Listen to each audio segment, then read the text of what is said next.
Today we are going to learn about William McConnell and his kinsmen and their journey to central Kentucky.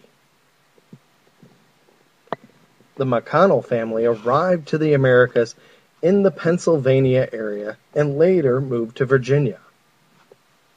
William and his brother Francis left Virginia to seek religious freedom. The McConnells were Presbyterians and wished to worship without criticism that they could not find in the East. The brothers pursued also the promise of large amounts of fertile land in the West, so they journeyed to central Kentucky. William McConnell made his first exploratory trip to Kentucky in 1774, and later returned in the spring of 1775 with his brother Francis, his cousin Andrew McConnell, William Alexander and John McClelland, and Charles Leancomb. By May of 1775, the party had reached the forks of the Elkhorn River. The party also included John Smith, John Maxwell, Hugh Shannon, William Lane, and Cyrus McCracken. The troop traveled up the North Elkhorn Creek.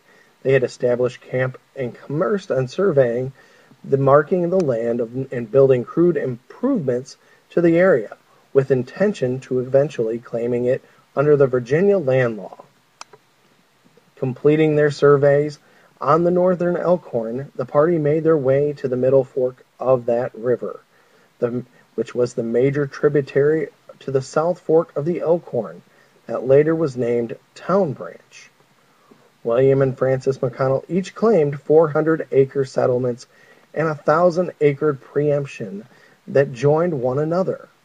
William claimed the land around the sinking springs, now known today as the McConnell Springs, while Francis's land joined on the east. Local tradition claims that Francis and William were at a camp established at the sinking springs in the summer of 1775. Along with Andrew McConnell, a cousin, William Alexander and John McClelland, David Perry, Charles Leancomb, John Maxwell, John Smith, and Hugh Shannon, Cyrus McCracken, and William Lane, as well as possibly John Lafferty, Patrick Jordan, and John McCracken.